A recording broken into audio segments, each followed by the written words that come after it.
Thank you all for joining us tonight on this auspicious occasion, because we wanted to provide an audience here for our guest, who is very hard at work and traveling the world here, traveling the country, right now traveling the Northeast to share a very important concept with us. The title says it all: Solving 9/11 Ends All War.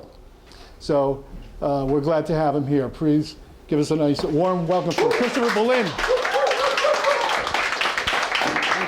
Thank you. It's a pleasure to be here. I'm concluding a 2-month tour of the United States. Solving 9/11 Ends the War. And we added these last week of events in New York and Boston. I just came down from Boston and Hartford, Connecticut yesterday. And it's very important to reach the people here. The East Coast is a little bit slower to kind of like get active in the 9/11 truth thing, actually, as it were. The West Coast kind of took the lead for a while. But now I'm glad to be here, and it's 6:30, so what we're going to do is we have a limited time here. We have 2 hours, right? So I'm going to speak for about an hour. It will be rather brief. I won't be able to go into great detail. Then we'll have questions and answers, because I know you probably all have questions on your mind that you'd like to ask. And then finally, we can have some book signing, and I have a few copies of my book here that if you'd like to get a copy, you can do so afterwards. We have to be out of here basically at 8:30. That's correct? Well, actually 9:30. 9:30. We're on East Coast time. Is that clock says 6:30? Yeah, it's wrong. It's wrong. But it is moving, though. It is moving, right? Okay. Okay. So my name is Christopher Bollyn, and the tour is called Solving 9/11 Ends the War. And by that I mean understanding the deception of 9/11 and the network and the people behind it, and understanding the fraudulent war on terror, and realizing that it's the same, basically the same network. Then you defang the beast, and the United States right now is a deceived nation. Let's be honest. It's a very woefully deceived nation. It has been for 14 years. And a nation that is deceived is a nation that's enslaved. And we're enslaved to this war agenda, and this is a very critical time with the war in Syria, and the threats against Iran, and the threats against Russia, what have you. Our nation is really on the verge of a very serious war. So it's important people understand that this is all based on fraud. It's all a hoax. So Solving 9/11 Ends the War. And this is last year I was on the West Coast, and I had a one-man manifestation at the Oscars, trying to get the message through to the big media moguls. That's the book, Solving 9/11 and Solving 9/11: The Deception That Changed the World. That's the small book. That is a very concise format of my layout of my analysis of 9/11 in chapter format. My background is I was an investigative journalist working in Washington, D.C. when it happened. I happened to be passing through New York City that morning on 9/11, very early in the morning. And I couldn't go to Washington, so I went back and started writing about this. And my specialty in investigative journalism at the time, I wrote for a little paper in Washington, D.C., was actually government cover-ups of exactly such atrocities. I had worked on the Estonia catastrophe in Europe, and then I worked on the TWA Flight 800, and I saw in 2000 that the government will tell a big whopping lie, as they did about Flight 800, when they need to do so. And then 9/11 happened, and it fell into the exact same pattern. So why does 9/11 truth matter? Why is it so important 14 and a half years later to understand what is 9/11 truth? Well, a very similar case is, why does the murder of President John F. Kennedy still matter? And the murder of Kennedy matters because it was a coup d'etat. And the powers behind the assassination then took control of the government and orchestrated the cover-up. And a coup d'etat that is kept secret in a democratic country means that the succeeding government is illegitimate. U.S. military involvement, of course, spanned 2 decades, from 55 to 75, but with the murder of Kennedy, it surged, it spiked under LBJ. And the Kennedy assassination still matters because the U.S. government continues to support the lies of the Warren Commission. The Kennedy assassination matters because the mainstream media continues to support and even endorse the official version. The assassination of Kennedy matters because when the government supports the lies about the murder of the president, it means that the powers that killed President Kennedy are still in charge to this very day. This graph shows the percentage of Americans. The light green line, the majority of the population, believes there was a conspiracy. So, why does 9/11 truth still matter? Here we are 14 and a half years later. Well, for many of the same reasons. 9/11 matters because the government continues to lie about what happened to this very day. And 9/11 matters because it was a policy coup that brought us into the war on terror and a series of disastrous wars. This photograph is from Iraq. 9/11 truth matters because for 14 years the mass media has pushed the 9/11 myth and the fraudulent war on terror, all the while suppressing the very real evidence and facts that disprove the official story, or the myth. So likewise, if the government and media are lying to us about 9/11, it means they are controlled by the very same people who carried out 9/11. This is a logical conclusion, but it gives you an idea of how serious our political predicament is in this nation. As Nixon said, it's not the crime that gets you, it's the cover-up. And this is because in the cover-up, as the cover-up goes on, the players expose their hand. You see who's involved in the cover-up. So there are three essential aspects of a false flag cover-up like 9/11. The first, you have to control the investigation and access to the evidence. Then you have to control the interpretation of the event and how it is explained to the public, the narrative we call that. And then you have to control the litigation, the court process that follows, to prevent any legal discovery from coming out in a court of law. So the first aspect I'll talk about is the controlled investigation of 9/11, or more to the point, the non-investigation. The first thing you need to understand is that 9/11 was not investigated as a crime because it was not meant to be solved as a crime. We were given a false narrative, and that was to be the end of the story. That's why I call my book Solving 9/11, because it's my work in progress as I've worked to try to solve the crime. The men who were supposed to solve the crime are these two men, of course. John Ashcroft was Attorney General at the time. His assistant was Michael Chertoff, Assistant Attorney General in charge of the Criminal Division. And it's worth noting that Michael Chertoff is an Israeli-American dual national. His mother, Levia Eisen, from Elizabeth, New Jersey, she was born in Czechoslovakia. She was one of the first Mossad agents who actually worked on the first Yemenite, when they brought the Yemeni Jews out of Yemen secretly to Palestine, to Israel, in 1948-49. It's called Operation Magic Carpet. She was one of the key players in that operation. And he spent a lot of his childhood in Israel.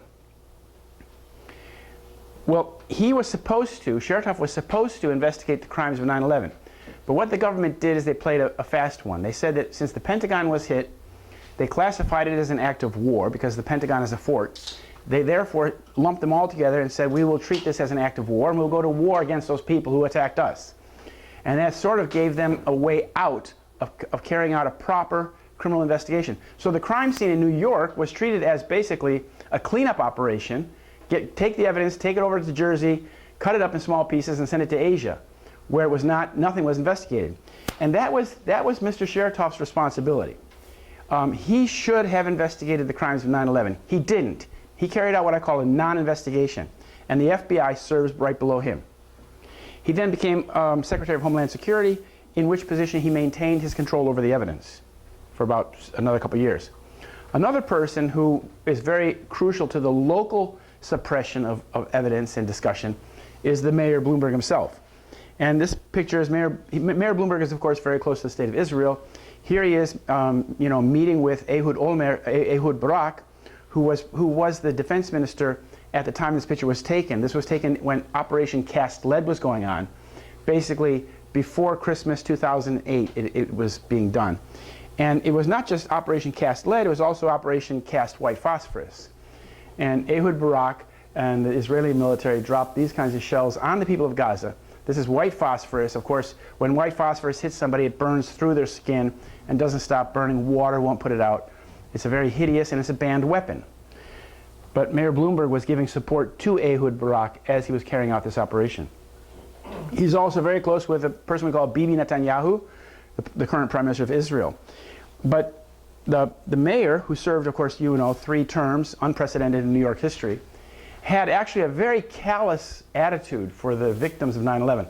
On the first anniversary of 9/11, he was calling like 450 of the widows of the first responders, the firefighters and the policemen, the people who had died at the World Trade Center, like the firefighters.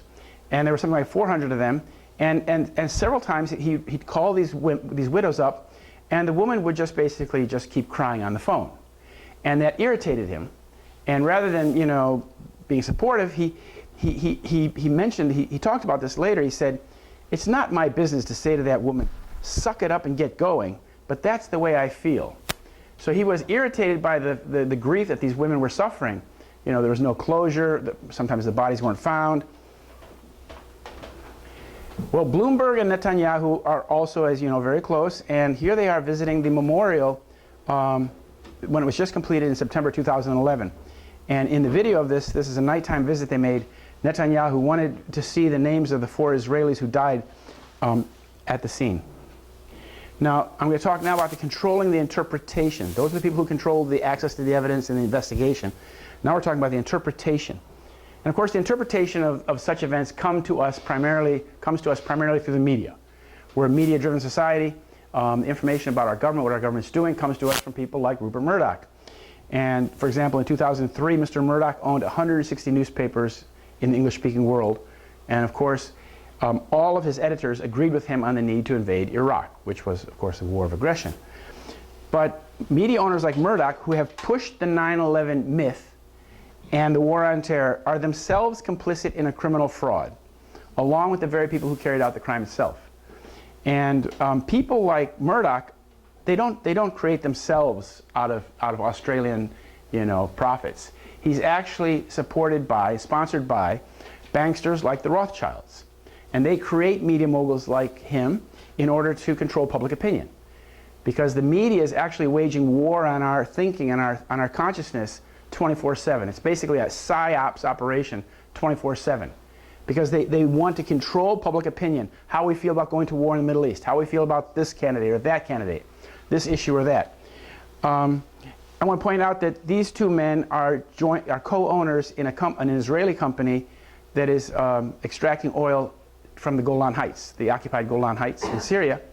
And the Rothschilds own the oil company in Kurdistan, in North Iraq. The largest, there's a lot of oil up there too. And since 2002, they have been extracting that oil.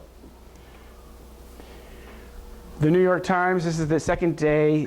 The New York Times has basically, of course, given us this narrative that was decided early on, a prepared narrative, and has never looked at any of the evidence that challenges that story. This is unusual because in a democratic society, of course, the media has an obligation to examine what the government is saying, what the government is doing. In this case, they've been in lockstep with the government. One of the former directors of counterterrorism at the State Department looked at the complexity of the 9/11 crime and said, "We don't have anything in history to compare with this. The only thing that comes close to it is a former Soviet intelligence operation." You may recall this was the lead editorial 3 years after 9/11. On September 11, 2004, the New York Times put out this editorial and said, "In the 3 years since 9/11, we've begun to understand that it's possible to know what happened without knowing what happened." And then they concluded that some of what we need to know publicly has been provided by the report of the 9/11 Commission. Other answers are lacking. And this gives you the attitude of the paper. This major paper in New York City basically had the attitude that we don't need to know what really happened, which is why they didn't pursue their own investigation. They should have, of course, but they didn't.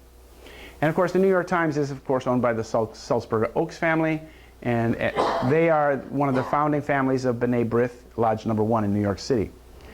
One of the things where the answers are lacking is what happened to this building. This was the building number 7, of course, 47-story building owned by Larry Silverstein that fell into its footprint in free fall speed at 5:20 in the afternoon. Now, we were given a myth called the 9/11 Commission Report, and the person who wrote that myth is this man, Philip Zelikow. He's the executive director of the 9/11 Commission Report. So the politicians were in the front row, and he was in the back directing the whole operation. And his thesis that he wrote for his doctorate, I believe it was, in Rice University, His thesis was entitled "On the Creation and Maintenance of the Public Myth." So he was prepared to craft a myth that would be a neat little product for the American people to explain what happened on 9/11 with no respect for the truth. Actually, he wrote the outline of the 9/11 Commission report before his staff began writing. There he is. He was also counselor to Condoleezza Rice, Secretary of State, and here they are meeting with Ehud Olmert. Ehud Olmert was the former Prime Minister of Israel, who's now in jail, by the way. He began his jail sentence in the middle of February for 8 months, I think, for bribery. But here, Philip Zelikow is responding to the idea of the weapons of mass destruction being a threat to the United States. And he said, I'll tell you what I think the real threat is, and actually has been since 1990. It's the threat against Israel. Now, if you don't believe the official count of 9/11, you are of the majority. The majority of the population does not believe it. The 60%, the larger segment, indicates the percentage of people who doubt it. This is a very conservative estimate, because when the questions are a little bit more direct and specific, that support is even less. When they were asked if you thought the members of the Bush administration were telling the truth about prior knowledge of 9/11, do you think they're telling the truth or hiding something, or are they mostly lying? This is a New York Times CBS poll, and they did it every 2 years. And in the beginning, it was 73% thought the government was mostly lying or hiding something. It increased in 2 years later, and it increased even further in 2006. They found 81% thought the government was mostly lying or hiding something. And when they realized that only 16% of the population thought the administration was telling the truth, they stopped polling. And the people who wrote the report, like this is the senior counsel, John Farmer, he wrote afterwards in a book, he said, what government and military officials told Congress, the Commission, the media, and the public about who knew what when was almost entirely and inexplicably untrue. Wow. And the Commissioner, Thomas Keane, here are the two co-chairmen, Keane and Hamilton. Thomas Keane said, to this day, we don't know why NORAD told us what they told us. It was just so far from the truth. And as you saw on the previous slide, 6 out of the 10 administrators, commissioners, agreed that the government had been prepared and was carrying out a cover-up with that commission report. Some of the people who played minor roles in this cover-up are, like, for example, this man, Gene Corley, who oversaw the production of this final report, or this report on the building performance of the two towers. Gene Corley's from Chicago. His specialty is concrete. I called him up and asked him if he was examining the steel for evidence of explosives. And he said, I don't know anything about it. He says, I'm not a metallurgist. And he's a concrete man. He's being honest. I asked you when it came to New York. Yeah, but let's do questions afterwards. I'm very short for time right now. We can do questions afterwards. And Gene Corley said that I'm not a metallurgist. And that's true, he's not. But all that was left of the World Trade Center was dust and the steel at World Trade Center. And so he was left with this pile of steel, but he had no notion of what he was doing, no idea. And it's interesting because this man has a history of creating these kinds of fabricated reports. He did the exact same thing regarding Waco, Texas, and Oklahoma City bombing. So he has a history of fabricating a glossy report to cover the government's story. Another man who wrote this white paper on the final report on the collapse of the World Trade Center. This is where they dealt with just the collapse. And this man was William Jeffrey, formerly Jaffe. He changed his name. His father was working with these Rothschild financiers. And this man was the director of NIST when they crafted this report in 2005 and presented it basically to Congress and the public. And what's odd about this report is it does not examine some of the most important things regarding the collapse. That is evidence of explosives and the evidence of molten iron, molten steel found at the scene, after the scene, during the collapse itself. This man himself has a long history of being the chief scientist for DARPA, which is a defense advanced research projects agency, and he also supervised the development of the sensors for the Predator and Global Hawk, which is to say that this man comes from a very, very high level military technology background, yet he claimed absolute ignorance, or he was like putting the chicken or the fox in charge of the hen house. I'll leave it at that. Today he works as the CEO of an organization called SRI, stands for Stanford Research Institute in Menlo Park, California by Stanford University. It's a nonprofit research and development for the US military. And one of their main products, one of the main things that they do is they develop superthermite. Superthermite is nanocomposite, nanotechnology being used to make explosives that are based on aluminothermics. That's aluminum reaction with other oxidizers. And that's what was found in the dust of the World Trade Center. What's interesting in this case is that at SRI International, the person who runs the laboratory where they make these nanocomposites is an Israeli. This man here, Mr. Bloom. And Mr. Bloom has been working at the SRI since 1984, developing these kinds of nanocomposites. So that gives you an idea how long this stuff has been in the development. The legacy. This is of course, the memorial in Lower Manhattan, Ground Zero. This memorial was designed and actually built by an Israeli who's a friend of the Netanyahu family. This man here is the designer, the architect, young fella, Michael Arad. And he's the son of Moshe Arad, the former Israeli ambassador to the United States. And this is the interpretation where the interpretation is carved into granite, carved into stone, you see, where the legacy. This is meant to be the place where Americans go and you know, feel the pain of 9/11. But it's creating a legacy that's not necessarily true. Now we're going to talk about the control of the 9/11 litigation. This is, of course, the court processes regarding the wrongful deaths. There were approximately 3,000 people who died, 3,000 wrongful death cases. The first 2,900 were settled out of court, where they were settled by the compensation fund. But there was 96 families remaining who wanted to have a court process, and they were assigned to the court of Alvin K. Hellerstein in Manhattan, U.S. District Judge. And I discovered there was a glaring conflict of interest with this judge handling the case, because his son is a lawyer in Israel, Joseph, who works for a law firm that represents the key defendant in the 9/11 tort litigation, a company called ICTS. It's a Mossad airport security company based in Holland.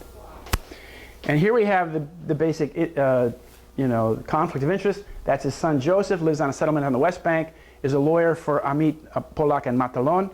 And here's the father overseeing the case in New York, where ICTS is the key defendant. And at the very end of the process, Judge Hellerstein basically unilaterally excused ICTS, saying in his judgment that you're just the parent company of the passenger screening company, Huntley USA. I don't see why you're here. You can go back. You can go home. Travesty, absolutely. And I tried to get the 9/11 community in New York and the media to light up about this, to realize the importance of this, but it didn't work. Finally, Ellen Mariani's lawyer did take it to the Supreme Court on an appeal, and it was denied. They denied putting it into the documents, and she was sanctioned. Her lawyer was sanctioned for being anti-Semitic. These are the two people who oversaw the top person is Kenneth Feinberg. He's the special master for compensation funds all the time. He's a very high-level Zionist official in the United States. And he and his wife oversaw the doling out of the money for the first 2,900 families. And as you know, that was completely, the people who received the money were gagged. They couldn't talk about it, the terms, the money, anything. The next 96 families were treated by Sheila Birnbaum and Judge Hellerstein. And what Hellerstein and Birnbaum did was basically wage a war of attrition on those 96 families, taking them down one by one in out-of-court settlements until they were all settled. So we have had no trial for any accountability for who was responsible for 9/11 in this country, and we will never have unless something radical changes. Here's another judge, Michael Mukasey. He's from the same Zionist congregation here in Manhattan, Jeshurun. It's an Orthodox Zionist congregation. And Mukasey presided over the first bombing in 1993, which, as you may recall, was an FBI sting operation in which the FBI was involved in creating the bomb, and they had paid that Egyptian colonel $1 million to basically get within his circle of indictable friends, the blind sheikh and a few other people. Of course, the blind sheikh went to jail for like 5,000 years, and so did all of his buddies. But the truth never came out about who really was responsible for that bombing. And that bombing was meant, of course, to prime the pump in the mind of the American people that Arabs were trying to blow up the World Trade Center. Silverstein, this judge also oversaw the legal process where Silverstein was paid double for the loss of the two buildings at the World Trade Center. Now I'm going to talk about the fraudulent war on terror. So if 9/11 is a deception, what does that make the war on terror? A fraud begets a fraud. That's basic. But where did this come from? Where did this idea come from? The war on terror, of course, began in October 2001, shortly after 9/11, and has been ongoing to the present day. As I explain in my book, the war on terror is fundamentally a Zionist Israeli fraud based on lies and deception, and has been since Bibi Netanyahu began pushing it in the late 1970s at the Netanyahu Institute. The war on terror is essentially a Zionist war agenda to be fought by the United States and others. This man just passed away on the weekend, the man on the left. That's Meir Dagan, born in the Soviet Union, named Huberman. He was Mossad chief for the decade after 9/11. And the New York Times had a little obituary about him, and one of the interesting things they said about him is that he was one of the builders of the foundations of the theories of the war against terrorism. So he's one of the guys that, you know, came up with the intellectual structure of the war on terror. And Yaakov Perry said that, who's a former chief of Shin Bet, so he certainly knows. Dagan also served as the counterterrorism advisor to Netanyahu. What's interesting, though, is that this man, Meir Dagan, he started to speak out later in life, after 2011, after he got out of position, against Netanyahu's desire to go to war against Iran. And he said, this is also from the New York Times article from 2011, he said, Dagan, Meir Dagan, the chief of the Mossad, his counterterrorism advisor to Netanyahu, said about Netanyahu, he said, I decided to speak out because when I was in office, Diskin, Ashkenazi, and I could block any dangerous adventure. Now, he said, I'm afraid that there is no one to stop Bibi and Barak. Remember those names, Bibi and Barak. So this is the latest phase on the war on terror. Of course, this dodgy Islamic State group who makes Hollywood kind of videos, and it always has they seem to like covering their face in the desert. The reason they're covering their face is because 12,000 of these guys, at least 12,000 of them, are paid mercenaries who come from places like Western China and Chechnya and God knows where. They're not locals. They're not Syrians and they're not Iraqis, and they're doing this for the money. Basically, everything we know about this group comes to us from an Israeli website called Site Intelligence Group, based in Bethesda, Maryland. It's headed by this Mossad agent up here at the top. Her name is Rita Katz. She's born in Basra, Iraq. Her father was hanged in Iraq for being an Israeli spy. She works now in the same field as her father. She works in Bethesda, Maryland, has this Site Intelligence Group. You see the logo there on the top of this video here. And when the second video of an American being beheaded was released, she released it to her subscribers, the media people, before the group itself had released the video. And she explained on CNN how that happened. She said, within a short time after our release, ISIS account on social media indicated that within a short time they would be releasing the video. Only we actually had that video beforehand and were able to beat them with the release. Well, of course, how is it that this little Israeli website in Bethesda, Maryland had a copy of the video before the group had even released the video? This, if anything, if nothing else, this shows you the very close connection between ISIS and the Israeli intelligence. I'm sorry, can you repeat her name? Rita Katz. Katz, K-A-T-Z. And this is one of their latest videos that she came out with a couple weeks ago, showing these characters who were involved in the Paris shooting, basically underlining the notion that these characters from Iraq and Syria, Islamic State, are attacking Western capitals. And of course, this was made very clear just the other day when they had several bombings in Brussels, the capital of the European Union, after all. And here again, Site Intelligence Group is, if you read the articles in USA Today or any newspaper, you will see that the blame was assigned to ISIS as per Rita Katz and her group. And here's what she tweeted. She tweeted it, you know, ISIS claimed credit for the attacks in Belgium through its Amaq news agency. So she's the authority. She's the one who gives the information to the media, who then gives it to us. And we're all sitting here trembling, ooh, ISIS is going to get us. It's all coming through the Israelis, Israeli intelligence.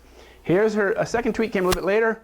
Here she has, this is Rita Katz again, there's her name, pro-ISIS Twitter accounts threatening U.S. in wake of Brussels. Okay, so now we have, standing on top of the Statue of Liberty, we have this ISIS fella holding a gun in his hand and this awful flag. And so we're to be now trembling in our boots because the Israelis are telling us that ISIS is coming to get us now. We're next, huh? Well, after 9/11, I went to Europe because this country was kind of losing its sanity over this whole thing. and we were going to war based on this false narrative, and I was pointing out the falseness of the narrative. And I said, how safe can that be for me to be doing this, writing from my little home in Illinois, while the United States is going to war and the media is in lockstep? So I went to Germany, and I spoke to a couple of intelligence chiefs there. The first one told me, he looked at it and he said, it looks like a Hollywood production. All three of them could not believe that the United States was not doing a blue ribbon investigation from day one. They were blown away by that. They said they couldn't fathom how such a crime could happen and not be investigated. And this man, Wertebach, he told me the deathly precision and magnitude of planning behind the attacks would have needed years of planning. Such a sophisticated operation would have required the fixed frame of a state intelligence organization. Then I met this man. This is Andreas von Bülow. He was the parliamentarian who oversaw German intelligence for several decades. He told me a couple things. One thing he told me, this is just in November or early December 2001 in Germany. He told me that such a sophisticated operation has 3 levels. The first level is architectural, the next level is the managerial, the third level is the working level. And the architectural level plans a crime like this in order for the blame to be fixed on a third party, and to then control public opinion against that third party and to take action in response to the crime. So in this case, of course, they blamed it on the Islamic fundamentalists, Ali Baba and the 19 Thieves in Baghdad or in Afghanistan, and off we went to war. But it meant that we would have to spend double our defense budget, which we did promptly, from $300 billion to $600 billion, and we took the country to war. And then we were told that this would be a war that would last for decades, and lo and behold, it's lasting for decades. They weren't lying. And he said that the architectural level tries to affect public opinion, the working level, or the managerial level, manages and arranges the crime, and then the third level is the working level, like includes those 19 Arabs who are part of the deception. And he also went on to say that 95% of the work of intelligence agencies around the world, like the CIA, is deception and disinformation. He says they create a narrative which is widely propagated in the mainstream media, which creates an accepted version of events. Exactly what they did on 9/11 from day one. And he said journalists don't even raise the simplest questions. Those who differ are labeled as crazy, or as an anti-Semite, as they would try to brand me. Here are these 19 characters that were allegedly the hijackers that day. 15 of them lived in Florida, around Hollywood. Many of them had been issued duplicate licenses. And these duplicate licenses, if you read the articles, were issued the very next day. They went to get a license on Wednesday. On Thursday, somebody called up and said, oh, I've moved to a new address. I need a license sent here. And they got a license the next day. So you had 2 people going around with the same identity for many of these people. Others had lost their passports. And such duplicate documents are used to create false histories. This is a trick that the Israelis discuss in great detail in this book, The Little Drummer Girl. It was written by John le Carré in 1982. It was written with the help of Israeli military intelligence. The chief of Israeli military intelligence helped him write the book. And in the book, they're laying a false trail for a Palestinian guy who then in the end gets blown up and blamed for all the terrorism that was committed. This is exactly what they've done in Iraq. This is exactly what they're doing in this country. It's exactly what they're doing in France. It's exactly what they did on 9/11. And in the book, the Mossad chief says to the Diane Keaton, or to the actor, or the person who played the Diane Keaton role, in the book, he says, terror is theater. Theater is a con trick. Do you know what that means? A con trick? You've been deceived. And I would really advise people to keep that in mind, the terror is theater part, next time you see any act of terrorism. Keep that in mind and ask yourself, are we getting the straight story here? For example, in San Bernardino, there was a shooting. The eyewitnesses all said there were 3 tall white guys doing the shooting. But at the end of the day, they shot a small Pakistani girl who was feminine, obviously, and brown-skinned. But when did the white guy turn into the brown girl? Netanyahu. Now, Bibi Netanyahu is the godfather of the war on terror. In 1976 to 78, he worked for Boston Consulting Group, a Rothschild-owned company in Boston. In 1979, he went back to Israel, and with his father, he created something called the Yonatan Institute, or the Netanyahu Institute on Terrorism. In 1979, they had a conference, international conference, where George Bush spoke, the father, and was gung-ho to join the newly articulated idea of a war on terror. And the war on terror was this Israeli construct that was pushed on the international media and Western politicians that basically the Western democracy should come to the Middle East and take on those groups that were plaguing Israel and the nations that supported them. Jerusalem Conference, exactly right. And it was all based on fraudulent documents, fraudulent data. There's been theses written about it. It was completely an exaggeration. It was Netanyahu's work. He's a big exaggerator. He's a bit of a psychopath. This is him. And it's interesting that on 9/11, he was interviewed on the very day when it was thought that 20,000 or 30,000 people had died downtown. He was asked, how will this affect American-Israeli relations? And he said, it's very good. And he said, well, it's not very good, but it will generate immediate sympathy, meaning for Israel. This blurt out, what he blurted out, it's very good, is very telling. He's showing his emotion where he shouldn't be. He's been trying for 22 years at this point to get this war on terrorism going, and it's not lighting. And then suddenly with the attacks on 9/11, it was in full flame, and it was straight ahead with the war on terror. So he was relieved that he finally got what he needed. It kick-started the war on terror.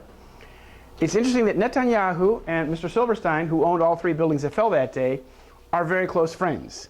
And they maintained regular telephone contact every Sunday afternoon for years prior to 9/11. What were they talking about? Football scores? Unlikely. Then later, Netanyahu spoke at Bar Ilan University, which is an Orthodox right-wing school in Israel. And he spoke in Hebrew, and he said this: we, meaning the Israelis, are benefiting from one thing, and that is the attack on the Twin Towers and Pentagon and the American struggle in Iraq. Those are 3 things. Those are 3 different things, but he conflates them in his mind to one thing. Again, this is like a Freudian slip. He's conflating the attack on the Twin Towers with the American struggle in Iraq and saying that's one thing. Because in his mind it is one thing, because he knows it is really one thing. I want to point out that Netanyahu has been the chairman of the Likud since 1993. This man, Ehud Barak, was in the London studio of the BBC World before either tower had fallen, but after the towers had been struck. And that's a very small window, if you remember. That's like about an hour. So the tower's been struck. He's in the London studio. The towers haven't fallen yet, and he's all ready to give his analysis of what we're seeing. He said, the world will never be the same from today on. He said, we know who did this. It's Osama bin Laden. And even if it isn't, it doesn't matter, basically he said. Now is the time for the United States to launch an operational, concrete war against terror. And that's exactly the analysis that was taken from this whole thing, and that's where we went. This man was the former defense chief of Israel. He was the former commander of the Sayeret Matkal and a former prime minister. What is the relationship between these 2 men, the godfather of the war on terror, and Ehud Barak, Netanyahu and Barak? Well, Barak was Netanyahu's commander in an organization called a military force called the Sayeret Matkal. And the Sayeret Matkal is an independent covert commando force that serves directly under Israeli military intelligence and the chief of staff. And the chief of staff on 9/11 was this man here. His name is Shaul Mofaz. He's an Iranian Israeli, and here he is meeting at the Pentagon in January 2002, and he's talking to Wolfowitz, and across the table is Dov Zakheim, and next to him is Douglas Feith. And it's interesting that what were they talking about? What was the Israeli advice to these Zionist neocons that were creating policy in the White House, in the Defense Department? I want to point out one thing, that the Dov Zakheim across the table with the round glasses was the comptroller at the Pentagon that day, that year, at that period. And the day before 9/11, of course, Donald Rumsfeld had gone on TV and stated that the Pentagon had, the budget was missing $2.3 trillion, that something like $2,000 billion was missing. They didn't know where it was, and they couldn't account for it. And this is the man who's the comptroller at the time. And then the attack on 9/11 hit that part of the Pentagon, that wing of the Pentagon, where the accountants were working trying to find that missing money. And all the men, with the exception of one who were looking for the money, were killed when the missile hit the Pentagon, or whatever hit the Pentagon. So what were they talking about at that conference? What were they talking about? What was the Israeli advice? Well, as we now know from Wesley Clark, he said it a few years later, he laid out what the plan was. And it was basically to take out 7 countries in 5 years. He said, about 10 days after 9/11, I went through the Pentagon and I saw Secretary Rumsfeld and Deputy Secretary Wolfowitz. One of the generals called me in and said, "Sir, we've made the decision. We're going to war with Iraq." "We're going to war with Iraq?" I said. "Why?" "I don't know," he said. I came back a few weeks later. By that time, we were bombing Afghanistan. And I said, "Are we still going to war with Iraq?" And he said, "Oh, sir, it's much worse than that. We're going to take out 7 countries in 5 years, starting with Iraq, and then Syria, Lebanon, Libya, Somalia, Sudan, and finishing off with Iran." As you can see from this agenda, this itinerary, they've already accomplished 5 of those states. The only 2 that have not been accomplished are, of course, Lebanon and Iran. Well, where does this idea come from? This is the founding father of Israel. His name is David Ben-Gurion. He was a former Rothschild employee at Rishon LeZion, and he spoke to his general staff, his military brass, basically 1 week after Israel was created in 1948, May 1948. And he said to his military, he said, "We, the Israelis, should prepare to go over to the offensive with the aim of smashing Lebanon, Jordan, and Syria." He talks about the weak point being southern Lebanon, where they'll establish a Christian state, and then make an alliance with that. Then he said, "We will smash the Arab Legion's strength and bomb Amman. We will eliminate Jordan, and then Syria will fall. If Egypt dares to fight on, we will bomb Port Said, Alexandria, and Cairo." What's he talking about? This little Jewish Israeli state just became a country, and they're talking about conquering all their neighbors? Well, it's something called Eretz Israel in Hebrew. And it means the land of Israel. And the land of Israel, according to people like Ben-Gurion and the Likud, is basically all the biblical land of Israel as far as they could make it. And that's why the Israeli flag has those 2 blue stripes. They stand for the River Nile and the River Euphrates. And the Rothschild star, the Star of David in the middle, that stands for the Rothschild state, the Zionist state, between those 2 rivers. And this is from an Israeli website, what Israel's future borders will look like from 2013. How are they going to accomplish that? How is a little country of 5 million going to conquer the land of something like 100 million people or 200 million people? Well, with a little help from the United States, of course. But the strategy is something called Balkanization. And the Balkanization that Israel wants that the Israelis are putting into effect is called the Yinon Plan, because it was written by a guy named Oded Yinon in 1982. And thanks to an Israeli humanitarian professor named Israel Shahak, he translated this document into English for our benefit. And as you can see, Iraq, for example, is a case that's already been de facto partitioned into 3 areas. As I said, this is where the Rothschilds own the oil. And now it's the Kurdish area, Sunni area, Shiite area, and the rest is being cut up just like that. And these are the ethnic constituent parts of these countries. They call it Balkanization because it's very similar to what was done in Yugoslavia. Yugoslavia was, of course, a big socialist secular state that was now cut up into like 7 pieces. Now those 7 pieces are tribal areas, so to speak, sectarian areas that are, very weak, very poor, and unable to do anything. It's very sad in Yugoslavia. Now this is, of course, the textbook of after the Second World War, what the Middle Eastern boundaries looked like, and this is the direction they're going in. They want to carve pieces off, and when this happens, it'll be beneficial for Israel because Israel will then be an ethnic state in a sea of ethnic states. Nobody can say that nobody can have the moral high ground to say, we're a democracy for one man, one vote. They're all states for ethnic groups.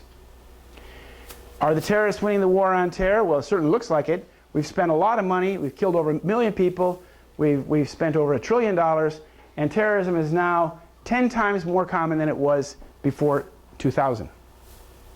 And it's come at a great, great, great expense. The defense budget was $300 billion, which was very high to start with, and now it's well over twice that. The United States is spending all this money for a country that has 2 large oceans on both sides and relatively friendly neighbors north and south. Yet we spend more on defense than all the other countries put together. Now, the Likud. What is the Likud? A little bit of Zionist history here. Netanyahu is the chairman of the Likud party. The Likud party was created in 1973 by these men. Menachem Begin in the middle, Yitzhak Shamir over here, and their protege, Ariel Sharon. These men were basically the leaders of the terrorist groups in the 1930s and 40s. Begin was the head of the Irgun, and Shamir was the head of the Lehi, or the Stern gang. This is the emblem of the Irgun, Menachem Begin's group. And there you see the Eretz Israel flag there, and it says in Hebrew, Rak Kach. It means only thus, only with the gun, only with force will we accomplish this territorial expanse that we seek to get. Now, I can't go into much detail, but the Irgun, the Beitar, the Likud are all products of Jabotinsky Zionism. Jabotinsky Zionism is the extreme right-wing Zionism that talks about treating the Palestinians with iron force, with iron walls. In 1923, he wrote an essay, Jabotinsky did, called The Iron Wall, where he proposed that they build a wall across the Holy Land, barricading the Palestinians on one side and the Jews on the other side. In 2003, that became the reality, of course. What's interesting, when Jabotinsky died in this city in 1940, Netanyahu's father took over that organization. So you see, little Bibi Netanyahu was grown up, inculcated in this ideology. Here's the founder of the Irgun. His name is Menachem Begin, 1948. He was born in Russia, came to Palestine in 42, joined the Irgun, became the leader of the Irgun, and then ordered the bombing of the King David Hotel in 1946. He created the Likud Party coalition in 1973. He became prime minister in 1977 and promptly invaded Lebanon. And then the big invasion of Lebanon in 1982 killed at least 20,000 Palestinians and Lebanese people. Here he is when he blew up the King David Hotel. This was a crime very similar to the 9/11 crime. I can't go into detail, but it's very, very similar, the motivation and everything about it.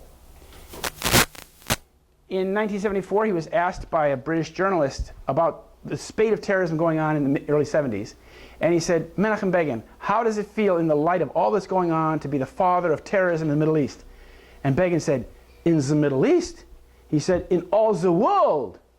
So he was putting on himself basically the mantle of being the father of terrorism in all the world. And he was not exaggerating. Here he was, of course, as a younger man, he was wanted by the Palestinian police, and so Shamir was as well. They were gangsters, terrorists. Shamir's gang was responsible for killing this man, Volker Bernadotte, who was a Swedish count who went down to Palestine to try to make sense of this partition plan of 1947, so that find a way that the Palestinians and the Israelis, the would-be Israelis, could live together, and that Jerusalem could be a separate, international city. But that idea that Jerusalem would not belong to the Israelis was considered, of course, anathema to Shamir. So Shamir's gang, the Lehi, the Stern gang, they killed this man and the French colonel that he was with in Bonnie and Clyde ambush near Calandia, in Jerusalem, by the airport. And it's interesting that in this group that killed Volker Bernadotte was the father of Ram Emanuel. He also saved thousands of Jews during World War II. Yeah. And no streets named after him, like Wallenberg. Yeah. And Ram Emanuel here is the son of Benjamin Emanuel, Dr. Benjamin Emanuel, formerly Auerbach. And he is was, of course, senior advisor to Bill Clinton and the chief of staff to Barack Obama. It's also interesting that this man is given credit for single-handedly pushing NAFTA through Congress in 1993. He's the guy who twisted arms and pushed people in Congress to support that legislation, which of course destroyed America's manufacturing sector. It was Bush's anyway. It was each other. Now we have, this man is Isser Harel. He's the former chief of the Mossad. He was basically the first chief of the Mossad and the first chief of the Shabak, or the Shin Bet. These are domestic and foreign intelligence in Israel. And in 1980, he was hosting an American Zionist, and he was asked, do you think terrorism will come to America? And if so, where and why? And he said, yes, I fear it'll come to you in America. And asked about where it'll come, Isser Harel said, New York City is a symbol of freedom and capitalism. It's likely they, the Arabs, will strike the Empire State Building, your tallest building, and a symbol of your power. He said that in 1980, 21 years before the event happened. Amazing prescience for the chief of the Mossad to know what the Arabs will do 21 years later. Here are two of his chief lieutenants. These are Zvi Malkin on top and Avraham Shalom Ben Dor on the bottom. And these two men who had worked with, kidnapping Eichmann down in Argentina, and they'd been involved in smuggling plutonium to Israel. They were involved in big Mossad operations. They came to this city in the 1980s, and they sought to get the security contract for the World Trade Center. And they had a company called Atwell Security of Tel Aviv, which was created by a guy named Shaul Eisenberg. Shaul Eisenberg was Mr. Mega in Zionism in Asia. But that's a name you'll have to remember. I can't go into detail. Shaul Eisenberg, it was his company, and this man on the bottom with the suspenders was the president of that company. And they negotiated with the Port Authority of New York and New Jersey, and they got the contract. But when it was discovered that this man down below had been convicted of murder in Israel as the head of the Shin Bet, he had ordered that Palestinian skulls be crushed with rocks after a hijacking. So he was convicted in Israel, where they still do have an independent judiciary to some extent, and they said, we can't have this man in charge of the World Trade Center security. So they tore up the contract. But had the Port Authority not torn up that contract, the Israelis, the Mossad, these characters would have had the security of the World Trade Center much earlier, and most likely, according to my analysis, 9/11 would have happened in the late 80s or early 90s, which would have put us at a great disadvantage because we didn't have the internet. What happened is when Shalom Ben-Dor and Zvi Malkin were rebuffed by the Port Authority, they went and worked through these men, Jules Kroll and Maurice Greenberg, who are, of course, very close business partners. And after the bombing in 1993, Kroll Associates, his company, together with these two men, they got the security contract for the Port Authority. And Avraham Shalom Ben-Dor had gone to work for Kroll Associates. So going through these American Sayanim, these American Jews who were very supportive of Israel, the Mossad got into the security contract of the World Trade Center through Kroll Associates. This is Michael Cherkasky. He was the head of Kroll Associates at 9/11. This is the company that had control over the World Trade Center security procedures.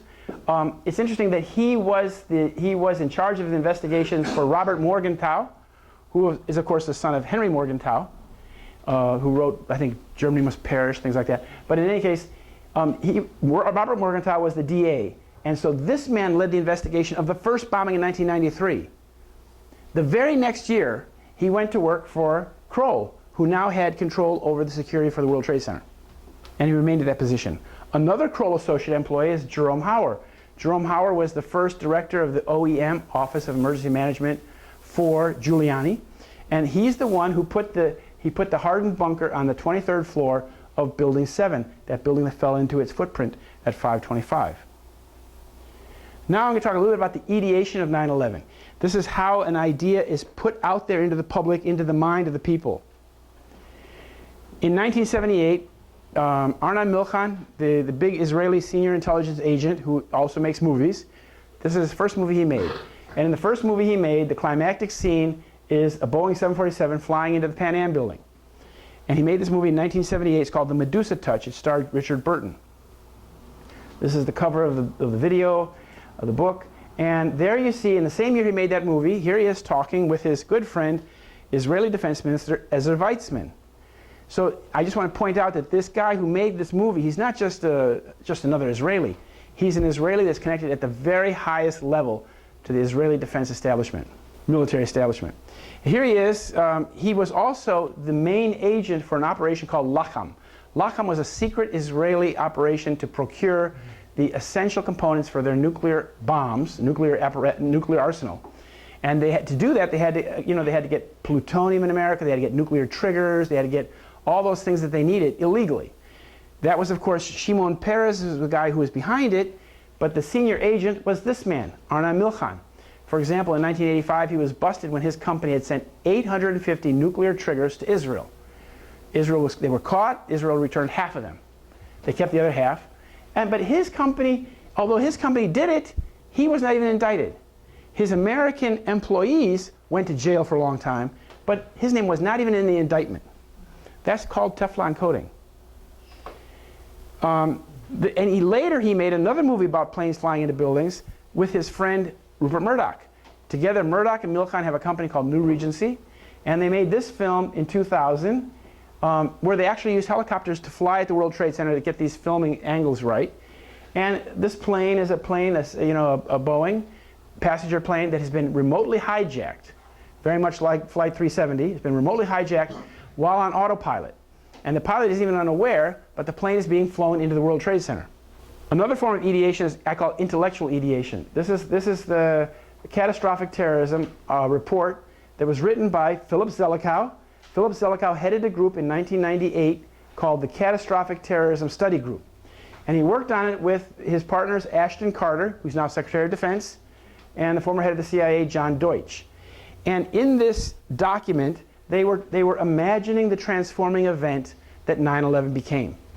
And they said, you know, this is something that seems far-fetched, but it is now a contingency that could happen next month. They had to wait a couple months until it happened, but it finally did. Here they are, two of the authors. At the top left is Ashton Carter, and then John Deutsch is in the middle with the blue sweater. They were, of course, senior partners for a company called Global Technology Partners, which became an exclusive affiliate of Rothschild North America. And its whole purpose is to basically facilitate investment in that gravy train of defense spending. Another group that was involved in this ideation process was this PNAC document, PNAC, Project for a New American Century. The PNAC organization was basically the product of the Kagan family, or Kagan family, you might say. Lithuanian-born Donald Kagan, his two sons, Robert and Fred, and Robert's wife is Victoria Nuland. I point out Victoria Nuland because she's the person who brought us the crisis in Kiev, in Ukraine. It was her actions, her installment of the Yatsenyuk government that has brought the United States and Russia to the verge of conflict in the middle of Europe. But they also wrote in the year 2000, when they still had PNAC, they wrote this Rebuilding America's Defenses document. It came out 1 year before 9/11, which talked about the need for the United States to invade Iraq, occupy Iraq, and have permanent bases there, whether Saddam Hussein is on the throne or not. And they said that this process of transformation, turning America into this big global dominant force in the Middle East, even if it brings revolutionary change, is likely to be a long one absent some catastrophic and catalyzing event like a new Pearl Harbor. So you see all these Zionist think tanks were thinking about this transforming catastrophic event that's got to happen in order for them to get their agenda going. The reality. We'll go through this very quickly because my time is short.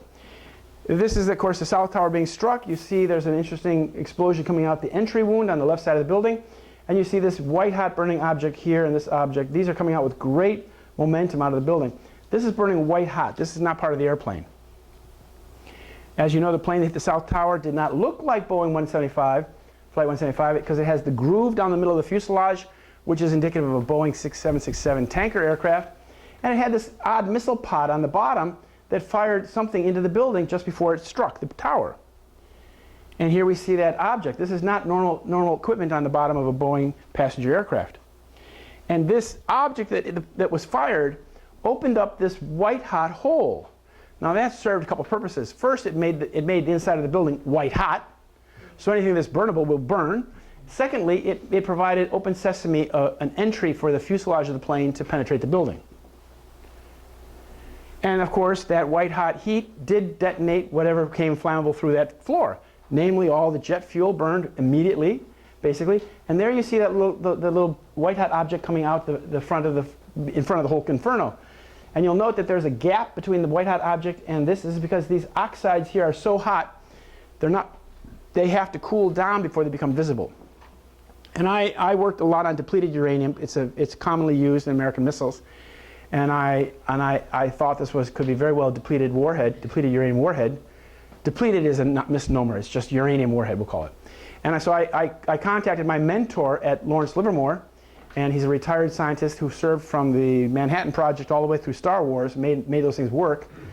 And I asked him, Marion, I said, does this have the characteristics of a depleted uranium warhead? And he said, yes, it does. And there again, you can see it against the blue sky. It's very, very white, very bright. That's not part of the plane. And again, this is the explosion that came out. The plane entered in this side, and this explosion comes ripping out here. And this is not burning kerosene. This is something else. This is something explosive. And here you see this white smoke that preceded anything else. On the outside of the explosion is this very white smoke. That's indicative of thermite. Thermite produces white smoke. The black smoke, of course, is the burning kerosene. There we have the burning kerosene again. The North Tower showed very similar things. Both planes, by the way, went into secure computer rooms. The South Tower, it went into Fuji Bank's secure computer floor. And in this case, it went into Marsh McLennan, again, owned by Maurice Greenberg. And I spoke to that company, and they told me that their computer floor was on the north and the east side. The plane went in from the north to the south, but you see that on the east side of the building, there's this tremendous cotton bale of, like, it looks like a bale of cotton. That's a very energetic explosion coming out the east side of the building. The Pentagon, of course, the wall, the outside wall is about 1 meter thick, masonry and reinforced concrete. And we're told that a plane came in across the lawn and went in there, but it didn't take out those cable spools there. They were doing work there. There's a newly renovated part of the Pentagon. And the company that renovated was a British company called AMEC. And they also got the cleanup contract and then the rebuilding contract. But here we see that we don't find any evidence of a plane. There's no evidence of a plane there. But whatever struck the Pentagon came all the way through the building and then left this hole on the inside ring.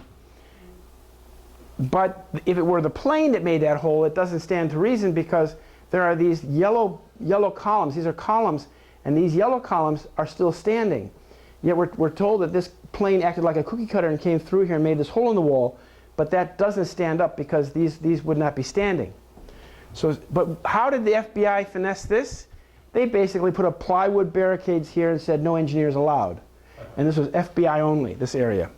So the picture of the hole comes to us courtesy of the FBI. And this is the hole that whatever hit the Pentagon made this hole. Now the guys that went in, the first responders that went into the Pentagon, were prepared for contamination. They wore respirators, and they were decontaminated very thoroughly when they came out. Shanksville, we're told that the plane went into this hole in the ground, which is only 20 feet across, 20 to 24 feet across. The coroner went to this hole, who in Pennsylvania is in charge of an accident scene. He said, I stopped being the coroner after 20 minutes, there were no bodies. The mayor went to this hole and said, there's no evidence of a plane. I contacted this paper in Somerset. I went and saw them a couple times, and when I went to talk to them about how they had covered this story, they invited me to come in at a specific time at 3 o'clock on Wednesday, and I came there. And when I came there, I was introduced to a U.S. military intelligence officer named Levernight, and they said, this man will answer your questions.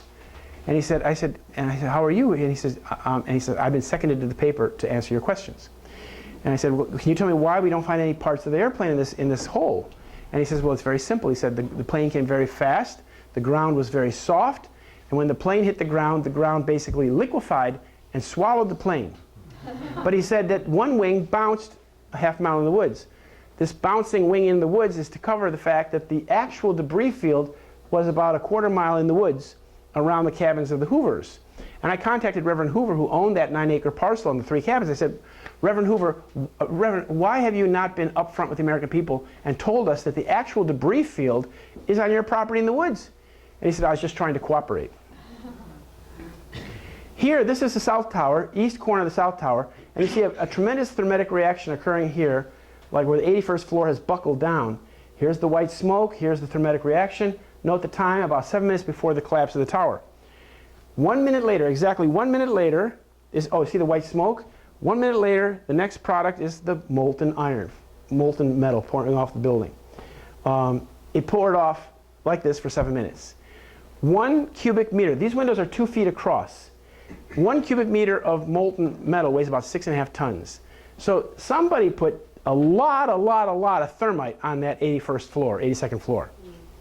And that was the Fuji Bank's computer floor.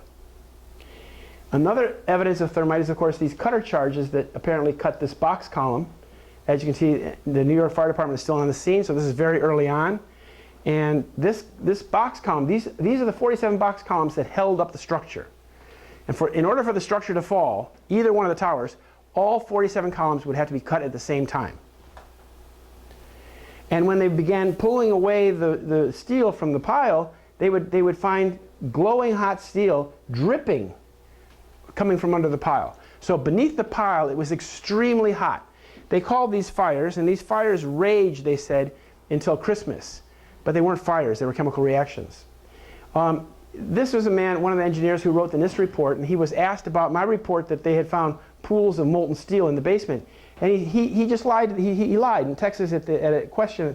He said, I know of absolutely nobody. No eyewitness said so. Nobody's produced it. He's talking about molten iron, molten steel. But this, of course, as you know, is the facts, and the eyewitnesses, like these firefighters, said you'd get down below and you see molten steel running down the channel rails like you're in a foundry, like lava, like a volcano.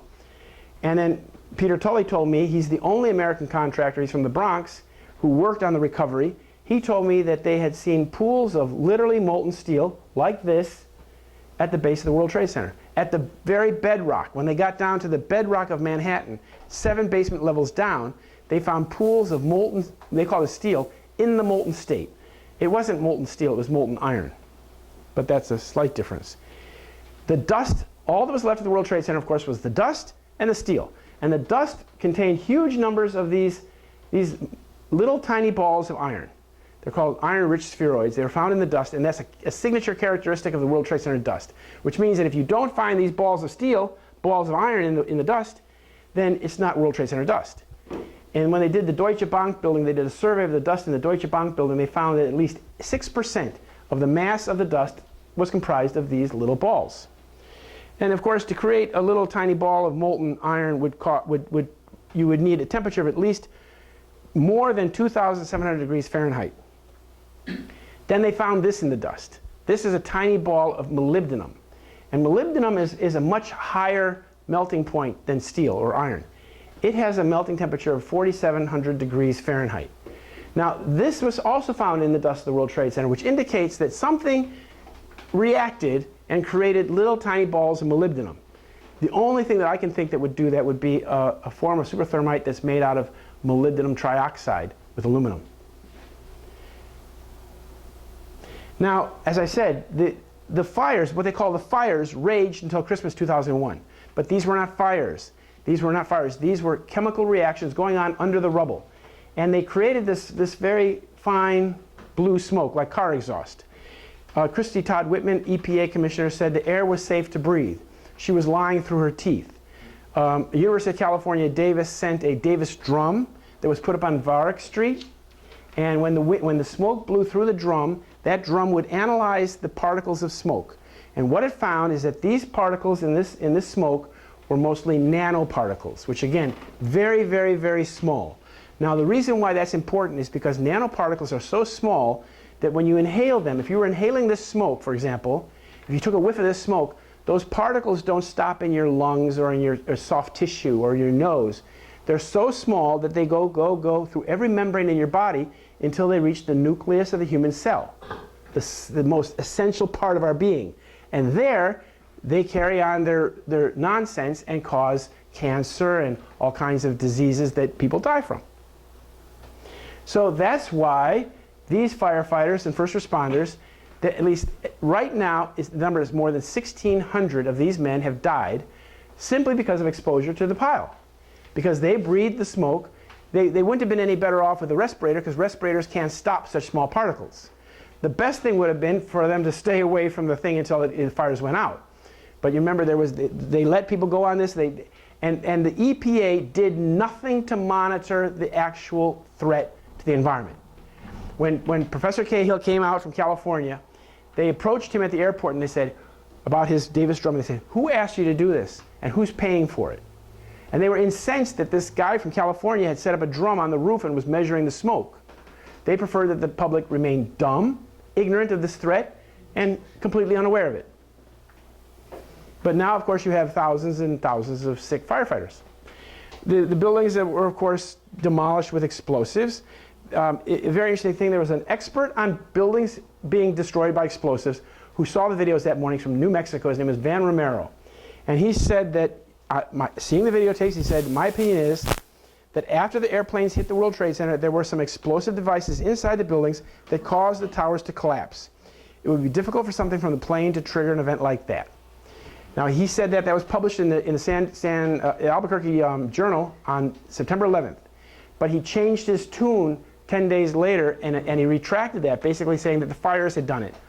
But the important thing is to understand, on 9/11, when this happened, when he saw this, when he made his first comment, he was on his way to the Pentagon to discuss defense spending for his university. So after he changed his story, the money flowed in.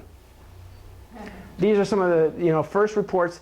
In the media, in the very beginning, there were, of course, reports from eyewitnesses who saw explosions at the World Trade Center. This is like Louis Caccioli, a firefighter, who said in People magazine that we were going up to the 24th floor. On the last trip up, a bomb went off. We think there were bombs in the building. There were many people who said things like that. The point is that it was never repeated in the media. New York Times avoided it. The New York media avoided it. Look at that plane. They Yeah. televised even. Yeah. Then here we have another strange thing. This is the U.S. Customs House, building number 6, which was between 7 and 1. And building 6 was exploded before either tower fell. And you can tell by looking at the pavement, the streets are relatively clean. This is what the streets look like after the towers have fallen. And you see building 6 is toast. The side facing, the north side facing building 7 has been blown out. Well, that's the U.S. Customs House. What happened there? We can see from this infrared photograph that there's a tremendous crater in building 6 that goes down to the sub-basement level. Now, it's important to understand that in the sub-basement of building 6 was a very important evidence vault. Building 7 had no vault, so all the evidence from building 7, the agencies in building 7 and building 6, all the important evidence for criminal prosecutions was kept in that vault. And that vault was cleaned out the night before, and then blown up or hit with a missile or something to conceal the fact that it had been plundered the night before. Kurt Sonnenfeld, the videographer for FEMA, went down there and he poked his camera down there and he saw that the doors of the vault had been blown open, and he poked his nose into the vault, and the vault was cleaned out. The superthermite that was found in the dust of the World Trade Center looks like this. This is a micrograph. It was a layered material, which suggests to me that it was a kind of a foil, like silver on one side, red on the other side. And I've heard of people working in Building 7 wrapping an aluminum foil-like material around the pipes in the weeks prior to 9/11. And a lady that used to take those stairs said, what are you doing that for? And the guy said, the pipes are sweating too much. But in any case, this material was red on one side, silver on the other side, and this is a thermetic material. This is the part that burns. This is mostly iron and has organic compounds in it. What that means is that when this burns very fast, like explosive speed, it creates gas from these organic compounds, which gives you the gas pressure, the explosion. This is what the material looked like. The guys that found it thought that it looked like primer, but when they heated it up to 430 degrees in their studies at BYU and other places, when they heated this to 430 degrees Celsius, it went off with a bang and produced a little puff of white smoke and a little tiny droplet of molten iron, and of course great heat. This is from the U.S. Department of Defense Energetic Center. This is basic material that shows you that thermites, these are not nanothermites, these are just thermites, have much greater energy per volume than high explosives. The bottom 4 are high explosives, the top 4 are thermites. This might be a little bit difficult to understand, but it says when you reduce the size of the components, like using nanotechnology, this increase gets even bigger. Because when you create thermites like this, using nanotechnology, the surface area of the reaction is immensely greater, and the power of the explosion is much more powerful, which is what did this. This, of course, is the demolition of the towers, of the floors of the towers. Each floor had 1 acre floors. They were 1 acre in size, 4 inches thick, lightweight concrete held in 20-gauge steel pans. All of those trusses, all of those steel pans, and all of that concrete was pulverized along with everything on those floors. Now, when you remember that the 82nd floor, the 81st floor was covered with molten iron, which is at least 1,500 degrees Celsius, you can appreciate how hot it was for the people who were trapped above the crash zone. The people above the crash zone were literally being cooked alive, which is why so many of them talked about it and why so many of them, of course, jumped off the building. Because as one firefighter said, it was like it was raining people. At least 250 people jumped to their death. And one firefighter said it's hard to imagine how bad it was up there that the better option was to jump. And then they were blown to smithereens like this. There's 2,700 people in this dust. Here's Larry Silverstein when he obtained the lease for the World Trade Center. He obtained the lease in July 24th. He's got a celebration with his lawyer. They got the key. It's important to understand that this was the transfer of public property to a private individual, which he then insured against terror attack, and he increased the rates 40%, and insured all of that against a possible act of terrorism. It's the first time in history that a building has been insured against an act of terrorism. And how did he get this? How did this deal happen? Well, Larry Silverstein was the national chairman of the UJA, United Jewish Appeal Federation of New York. He was the national chairman.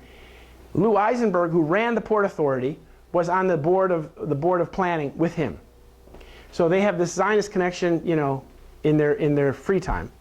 But in their business world, he oversaw the transfer of the property of the World Trade Center to him with a 99-year lease. There was, of course, Vornado Realty. The negotiations were kind of like stymied. Vornado got up, walked away from the table, and Silverstein gave the property, the lease, to him. Here he is with the Mayor Bloomberg. This is his Israeli business partner. This man is Frank Lowy. He's a former Israeli commando from Czechoslovakia. He got the lease for the retail mall. He owns a company called Westfield. Westfield owns big shopping malls in the United States and Australia. And Frank Lowy and Larry Silverstein together got the lease. Larry got the rental properties in the towers. He got the retail mall below. Ronald Lauder, the son of Estee Lauder, was the person who oversaw the entire privatization scheme from the beginning as the director of Governor Pataki's privatization directive. And so he decided which properties would be privatized. So he said, we'll privatize the World Trade Center. Then it went to, of course, the Port Authority to decide who will get that. And it went to Larry Silverstein. But I point out that all three of these men are very high-level Zionist agents.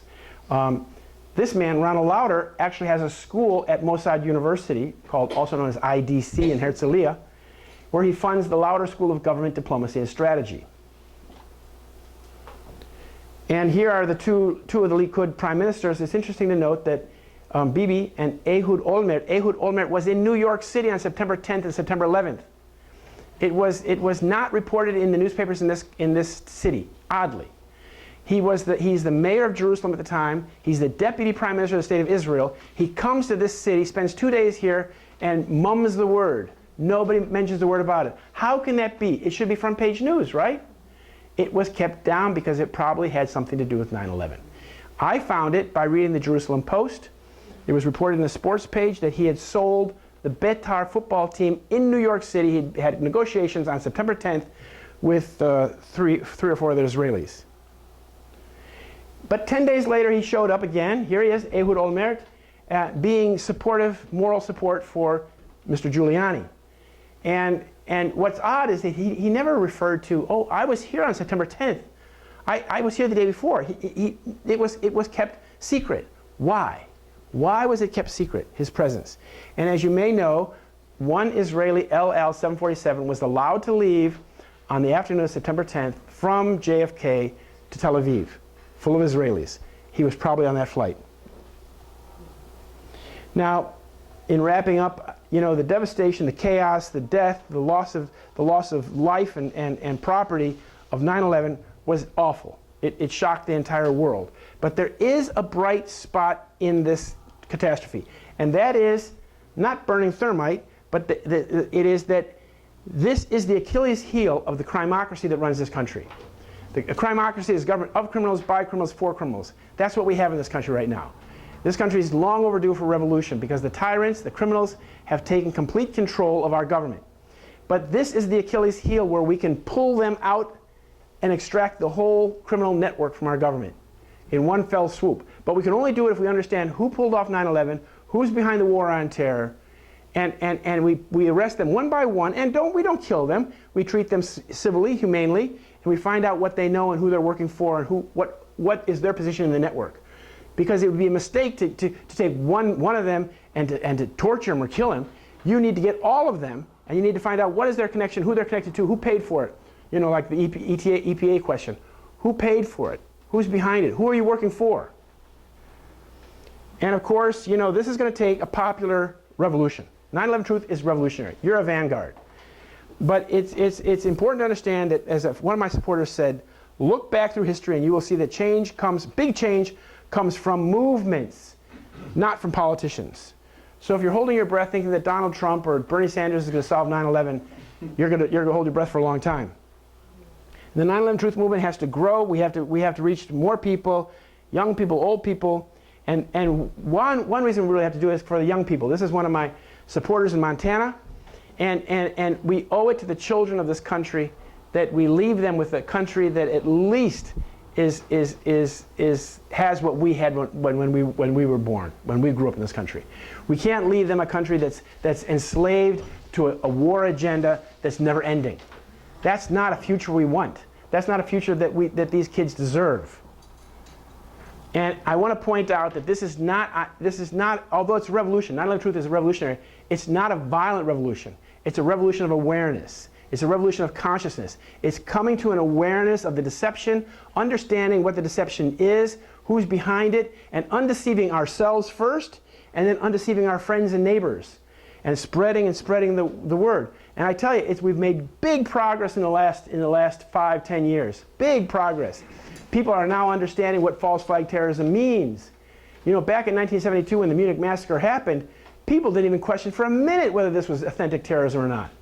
They just assumed everything and still to this day in this country, most people think that these terrorism attacks that are happening in California and Paris and Amsterdam and wherever, that these are really terrorism attacks.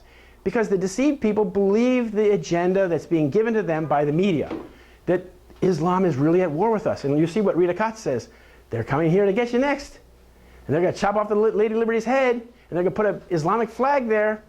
That's all fear-mongering. You get past that. There's nothing to be afraid of. The thing to be afraid of is that our country doesn't wake up and we go down that miserable path to eternal war. So with that, I want to say thank you very much. I want to thank Les for putting on this event in such short notice.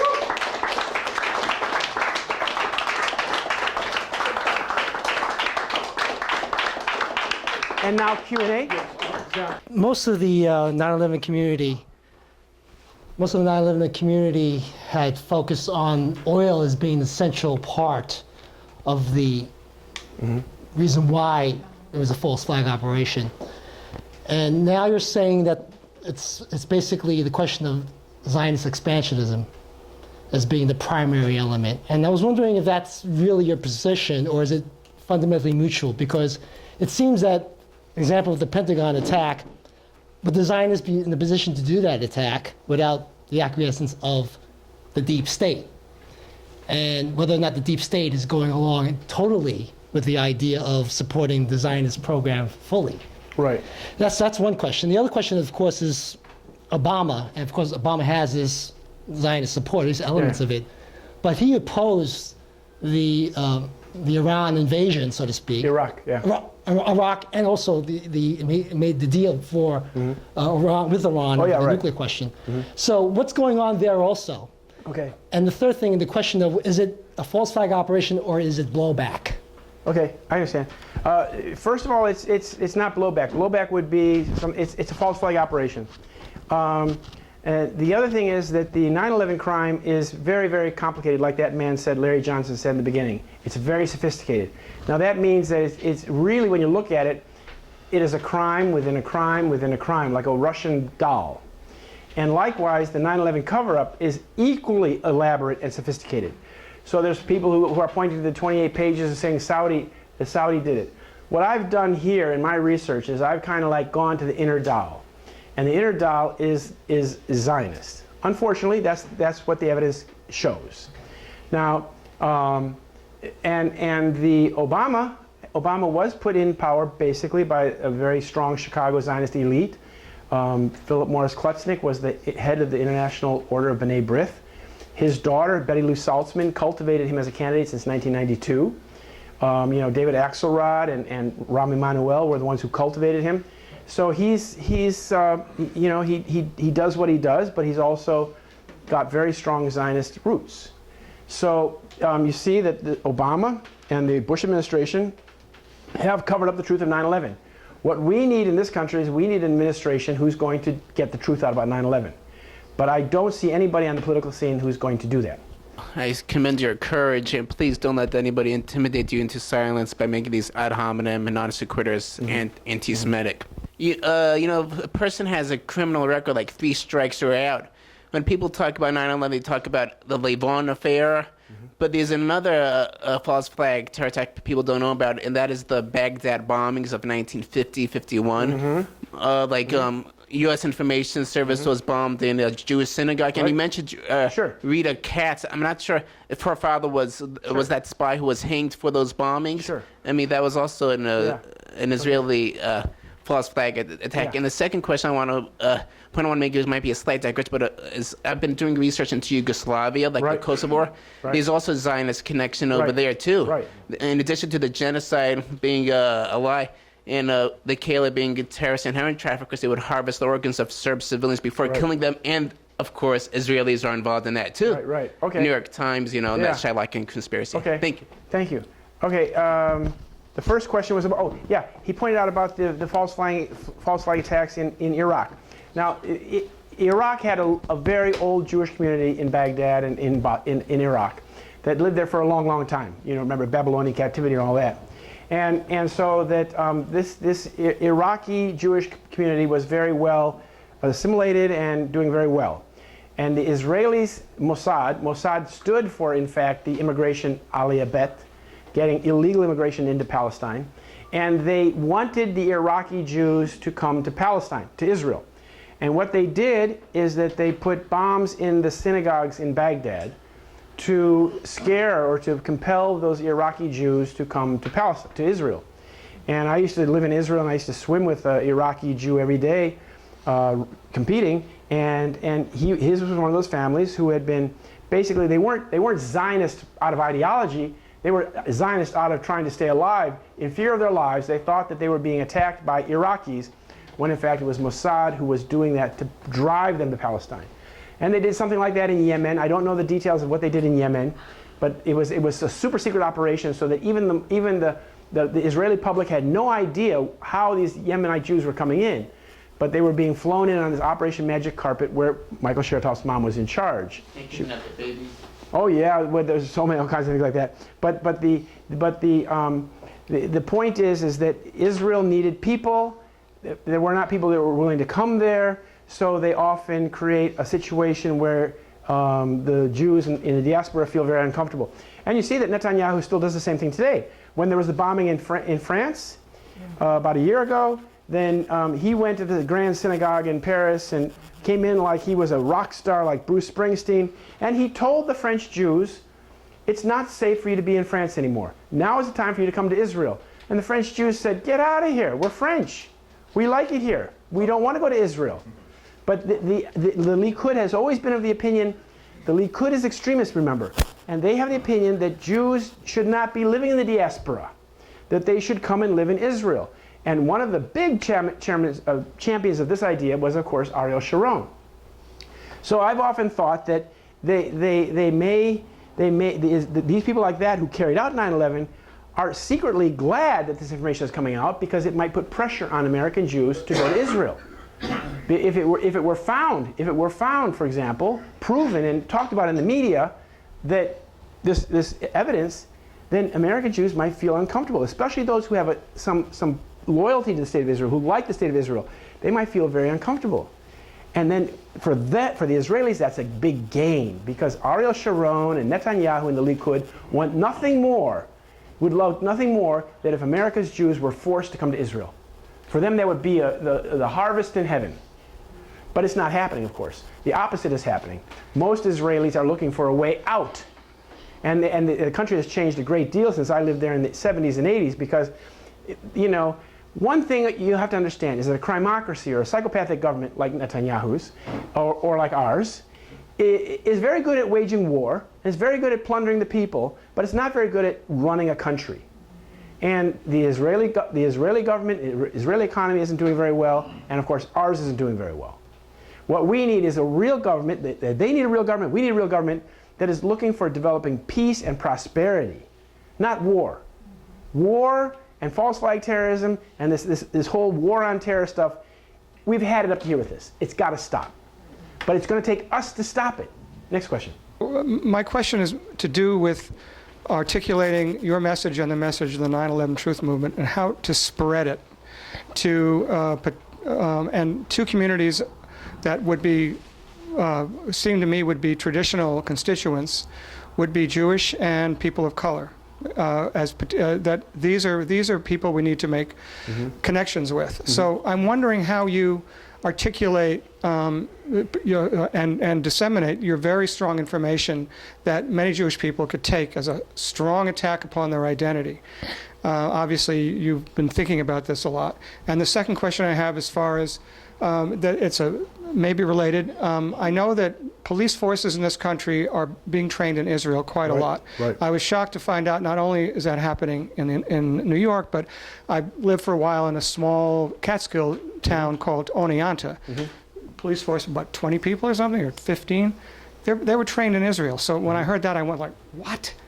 And I asked people, how do you feel about that?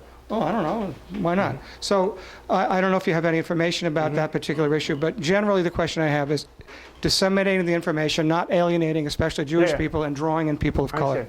Well, I give the same presentation everywhere. You know, there's, a lot of times, often Jewish people in the audience come up and are very glad to hear my message. They feel relieved because actually Jewish people in America are doubly deceived. The average American is just deceived on one fundamental thing. They're doubly deceived. They're deceived about the whole idea of what is Israel. Now this is very, most American Jews have kind of a romantic vision of Israel, the Paul Newman Exodus story, that it is because Americans are idealistic people in the first place. We can afford to be idealistic. And American Jews are the same. They look at that as being that kind of like Holy Land, Promised Land, a nice place, a good place, a place that has more, city on a hill, all that. The reality is not quite that. Having lived in Israel, and I've seen a lot. I was in Israel when this Likud party came to power, actually.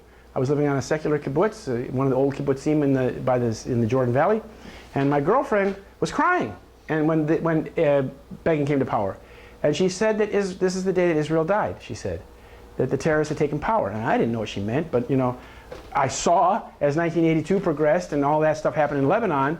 When I saw Yitzhak Shamir talking, the little thug, and Menachem Begin, what they did, I realized that what she was talking about.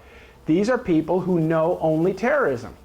And so American Jews, need to, I would say, when they hear this kind of information, they need to realize that Israel is not quite all that they thought it was, or it's worse than that.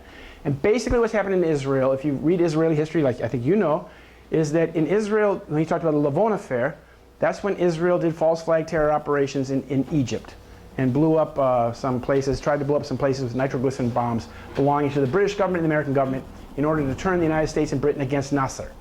Well, those attacks led to the fall of the Moshe Sharett government. And Moshe Sharett he saw himself as being a moderate Zionist. And a woman named Levia Rochach wrote a very good book about the sacred terrorism.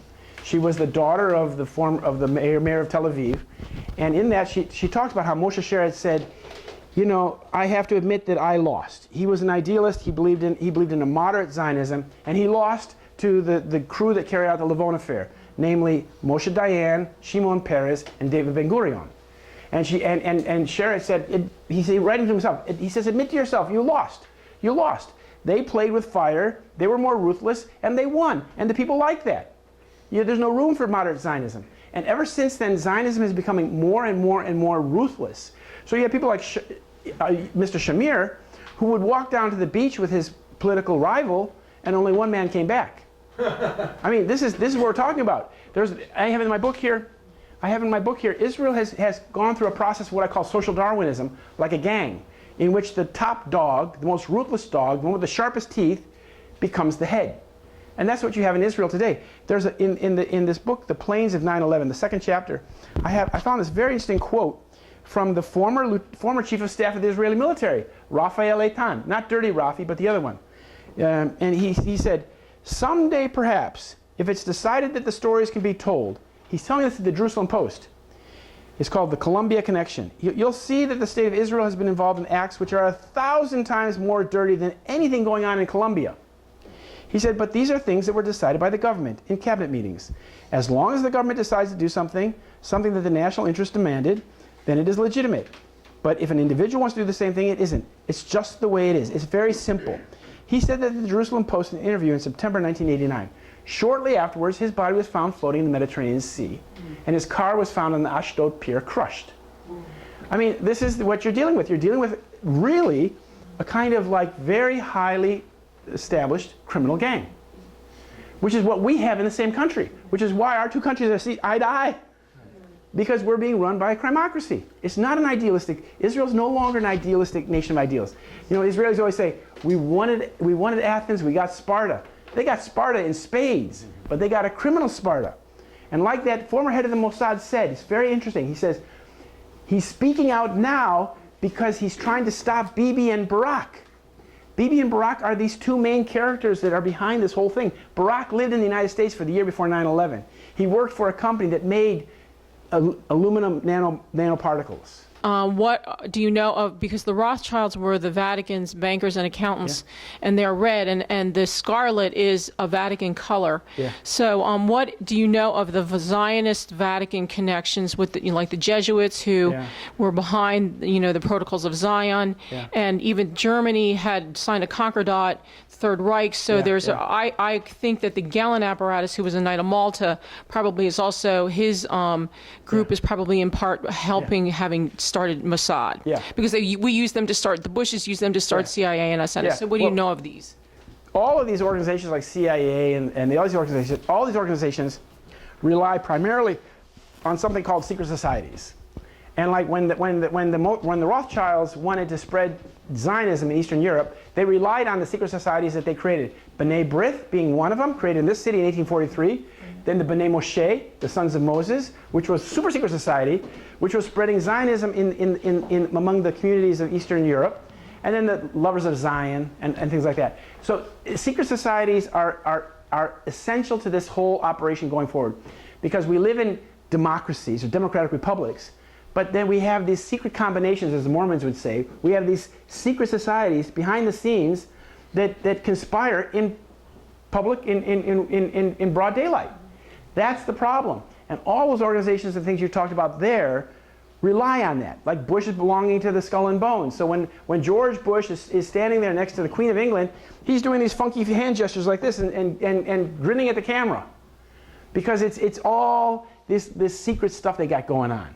And that's what gives them the power that they have over us. Like I said, the B'nai B'rith, Lodge Number 1, was basically founded by the Sulzberger Ox family. They're one of the founding families of Lodge Number 1, and have been ever since. So when you read the New York Times, just be aware you're reading a family-owned paper that is one of the founding members of B'nai B'rith.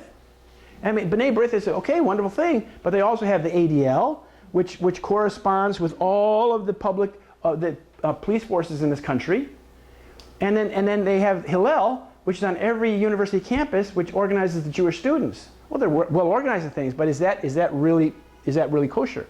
I guess they like it. I mean, when the premier intellectual, so-called, of our time, someone like Noam Chomsky, completely dismisses 9/11, and others like him of his ilk.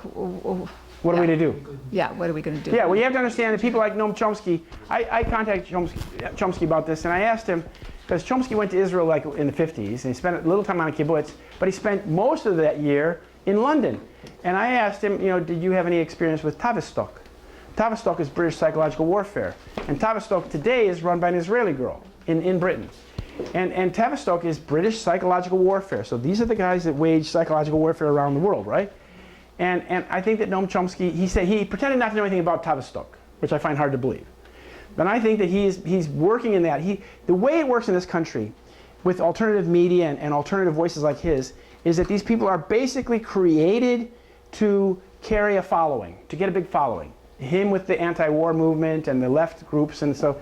But they're gatekeepers to an extent that they get this people going. They got a whole horde of people following them. They have a big following, but they don't go in certain directions, which in effect keeps their horde from going in that direction. Because Americans are very like loyal to the people that they think are their gurus, yeah?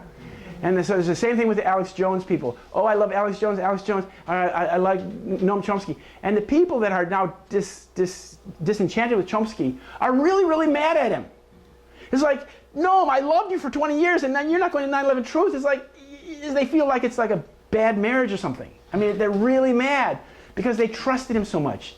It's like Americans are very juvenile in that way.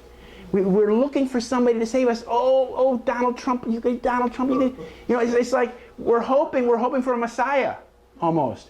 And we have to understand that we have to use our own critical thinking. We have to figure out for ourselves, like they said in Life of Brian. You got to figure it out for yourselves, people. And that's really what you have to do. And what I do is I don't have a big following. I give information and facts. And when I was writing these articles, writing for that little newspaper, I always kind of like give my readers I thought that they had a lot of intelligence to figure out for themselves. If I just give them the facts, they will come to those conclusions. But you have to make it really simple sometimes too. Any more questions? I do. Oh, please, Jack. At the beginning of your talk, I think you state how complicated an operation 9/11 was. Just unbelievable complicated. So many rabbit holes you can go down. And one that strikes me is the Bush, Cheney, Rumsfeld, like deep state, as like a whole, track here behind it all. Especially given the fact that they go back to the 1960s and the fake moon landing. And when they first, and of course the pot of oil. And Bush and the CIA being in Dallas and all that. And Iran-Contra. And then, then you go to Iran-Contra. And BCCI scandal. And so it's just, them as operatives. And also in narco-trafficking. Which, I don't know if you know about that aspect of it. It's not too much, I think, but deep. So, what's the connection between? Yes. How do you kind of reconcile that whole aspect of the Bush, CIA? Of course, the days after 9/11, them through Bandar evacuated 140 Saudis without them even being questioned. FBI complained about it. And just that immense power that faction has. Well, that's a good question. It's the reason what he's talking about is this leading families in the crimocracy in this country. What is the connection? They're all part of the criminal gang. If you look at why Philip Marshall died in California, it's because Philip Marshall was the guy who was found with his 2 dead children and a dead dog in the back room and the dead pilot. He had been the pilot for Barry Seal. And he had written the book in 2013 called Lakefront Airport, which is about his experience being that pilot, flying the weapons down to Nicaragua and flying back to Mena, Arkansas with dropping loads of cocaine into the fields there in Mena, Arkansas, where the governor operated the whole thing. Well, this is the crime, this basically Iran-Contra, is the documented crime where the Bush family, as he writes in the book, the Vice President Bush was running the whole operation out of the basement of the White House while Ronnie Reagan was taking his naps. And then you had Clinton in Mena, Arkansas, being the local guy, and then you had the Israelis running the whole thing, basically. And so that you have these 3 groups tied together, and there's others too. But in this crime, you have the Israelis and the Bushes and the Clintons, which is why we always have Bushes and Clintons in the White House for like the past 30 years, one or the other, right? And then you see Hillary is, of course, the chosen candidate for the crimocracy. So they're pointing at Mr. Trump because by pointing at Mr. Trump, they take all the heat off of Hillary. So Hillary's Benghazi ties and criminal ties and all that stuff doesn't get discussed as it should be. And the emails. Yeah, everything. Well, Bill Clinton's history. I mean, the criminal history. I mean, the stuff about Mena, Arkansas is not a fantasy. It's true. And that's why there's so many dead bodies behind. But, this is how it works. Nothing ties people more closely together than a crime committed together. So the Bushes and the Clintons and the Israelis are all in cahoots with this whole drug thing. And that's just the tip of the iceberg. But that is the tip of the iceberg that we can see. So it's like, well, do you want a criminal like that running the country? Have we had enough of the Bushes and the Clintons, or do you want more? But they don't give you a lot of choices otherwise, right? So most people, though, are turning to Trump or to Bernie. And next question. Thank you for sending me your book. You sent me your book about a year ago. Thanks. And the book actually pissed me off, and so I didn't read the whole thing. Okay. But I really enjoyed your recent appearance on Guns and Butter, and so I'm kind of seeing both sides of you. Okay. And anti-Semitism is real. There's been 2,000 years of the Jews being blamed for the death of Jesus Christ, right? And there's been pogroms, and there's been... so it seems kind of like, you know, here on the left and here in the 9/11 Truth Movement, I was just joking with a friend that we bend over backwards to say that it's possible to be anti-Zionist and to be non-anti-Semitic.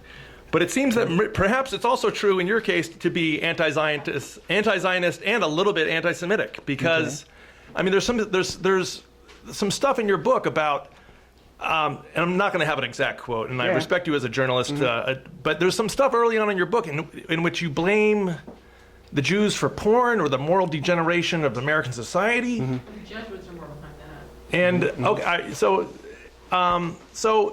it seems to me that maybe you're your own worst enemy, and maybe you're getting in your own way. I'm familiar with what you're talking about. I'm familiar with. Okay, good. So I'm not completely fabricating stuff here. Yeah. Because your stuff about Cherkasky and the U.S. war machine, it seems kind of like, though, you know, let's face it, we're living in this genocidal military media death machine. And that's what the USA is. And a country of 5 million people is a client state of that U.S. imperialist machine, not vice versa. I came back to this country and I saw that there was a moral decay going on in this country in the 70s and 80s. Well, that really happened. That did happen. And it was done largely through the media and things like that. And there was, of course, a lot of Jewish influence in that. I mean, that's not anti-Semitic. That's just the state. That's the fact. That's just the fact. Oh yes. Yeah. Showing anything on the side of the McGraw-Hill. Oh yeah. Why did they stop the theater? They had the contract. He wanted so badly, the public theater. Yeah. What's his name? Or the artistic director. Okay. They had signed the contract, and the Jewish lobby put such pressure on. Yeah. Well, that's all the politics. Yeah. And that's not. No, sure. But let's now. We only have about 10 minutes, so let's. If you'd like to get a copy of the book, I have the book here. This is Solving 9/11: The Deception That Changed the World. This is my analysis in very. This is the one you got. Yes. This is the one you got, and this is in very readable. This is my analysis in chapter format. I only have 2 of the big book. This is the book of original articles. The little book is 20. This book is the original articles that I wrote about from 2001 through 2012 in chronological order, with a section of related articles in the back. There's like 135 articles. This is the mother lode of information, the research articles that support my thesis. And so I have that. And I also have, if you have little children or grandchildren, my first book is this. This is my ABC Zoo book, which has illustrated capitals and nice watercolors and this is for little kids. This is for little kids. I'm a big supporter of early childhood learning and reading. It's very important that people read to their children when they're like very little, and read a lot. I want to commend you, Christopher. I'm English. I've been here for a year and a half, and I'm also deeply shocked by the state of this country. I've spent 16 years living and researching Afghanistan. I've written a book called The Afghan Solution, which was a research into a peace plan that the CIA chose not to follow. In fact, they absolutely destroyed it, involved bringing back the ex-king. And I can attest that Afghanistan, as you all know from the news, is a complete basket case. And they selected warlords in order to run the drugs trade there, essentially. Yes. The question I want to ask you now is just regarding what happened in Brussels yesterday, where these multiple attacks. Yeah. And false flag events generally. NATO and Operation Gladio. To what extent is the Zionist thing you're talking about linked, and the crimocracy and so on linked with NATO and Operation Gladio still going on? Yeah, that's a good question. The terrorism that we're seeing in the Middle East, especially Iraq, Afghanistan, is not all Israeli. But having lived in Israel, having been in terrorist attacks in Israel before, I've seen how Israel perfected this skill of false flag terrorism. A car bomb would go off, they would tow the car away in Jerusalem, and then they would say that it was a suicide bomber. And like you know about the men in Basra, those two, there was a terror attack in Basra as soon as Basra became back under Iraqi control. And they found these two guys, and they had machine guns, they'd been shooting people, and they had a car full of bombs and detonators. But when they unwrapped their turbans, they found they were two British SAS officers.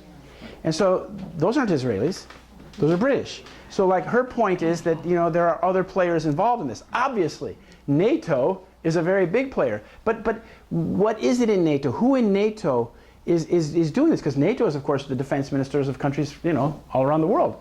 How do they conspire such evil plots?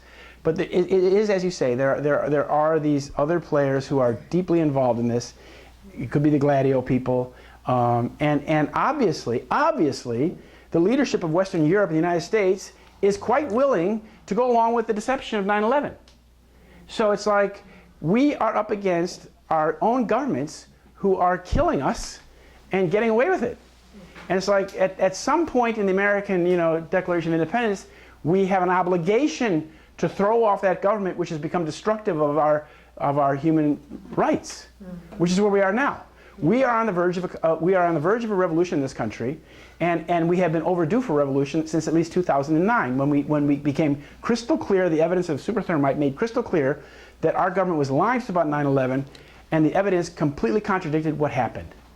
And so here we are. We're living in this very unsustainable situation where our government is lying to us and killing people all around the world criminally, unlawful government. And here we are. We have the evidence. Like at some point, the tide has to turn. At some point. And I think we're coming closer to that time every day. Question? Yes. In fact, speaking about the present and the future, yeah, it would be nice to hear your reactions or information that you have about people like Benjamin Fulford or others in the military, for example, or in the government that are coordinating a reaction. Some people speak of some people at the banksters, etc., being about to be arrested and things of that sort. Do you have a sense of what is actually happening besides the... In the military? Well, in the military, in all kinds of circles that are... Oh, well, I know that the good people in this country are looking for a way to prosecute the bad guys.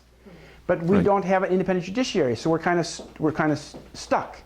And so when they give you no good option to get out, they basically force a violent revolution on you. And a situation, if they were to take this country into a war, if there was to be a false flag attack, and if they were to do something stupid like get into a war with Iran or Russia, and the situation got much more serious in this country, they would cause that revolution to happen all the quicker.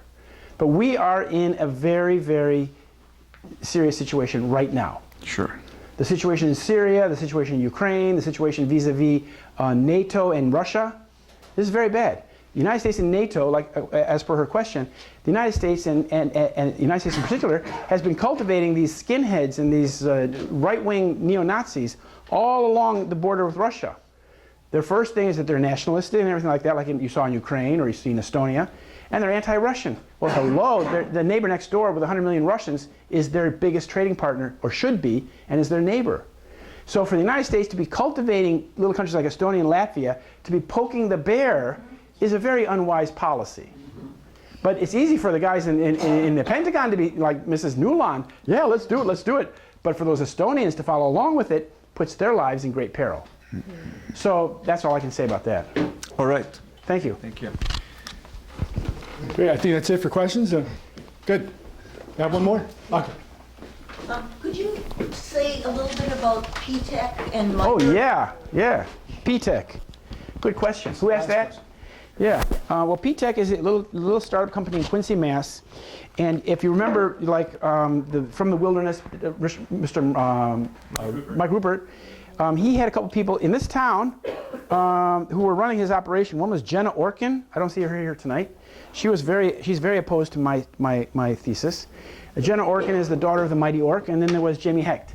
And Jamie Hecht, they did interviews with Indira Singh, but actually, at some point, they actually lived at some of the interviews that were done by Bonnie Faulkner with Indira Singh. But Indira Singh knew a lot about PTEC.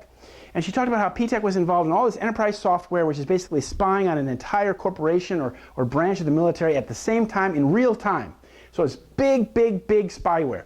Well, there's this little company, P-Tech in Quincy, Mass, that found its enterprise software on all the computers in the US government, basically, on 9/11.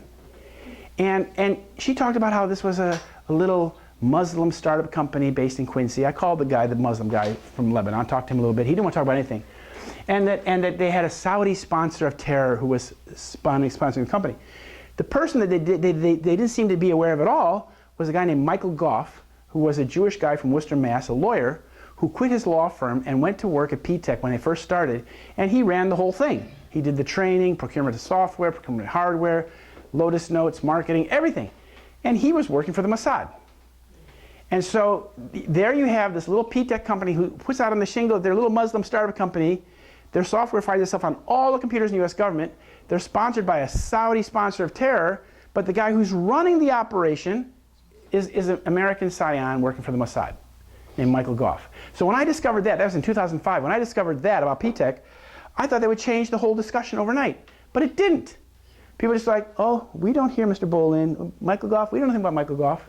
I called Michael Goff and I said, Michael, why did you leave your law firm in Worcester and go work for this little startup, Arab startup in Quincy? And he said, well, I got the job through an agency. I said, what agency did you get it through? Oh, I don't remember. I said, could that agency be Mossad? You know, that's how it works. These are these false front operations. You had one here in Weehawken, a similar thing. There's a bunch of them. But in Weehawken, you had a company that called itself Urban Moving Systems, and pretended to be a moving company. But in fact, it didn't do any moving at all. And when Forward Magazine revealed that they were a Mossad front. Then there was another company down in Florida that pretended to be a Muslim company. It was actually an Israeli company. They're all like that. When you find these companies that pretend to be Muslim, but in fact there's 12 Mossad guys in the back room, you're dealing with something that's got a criminal intent.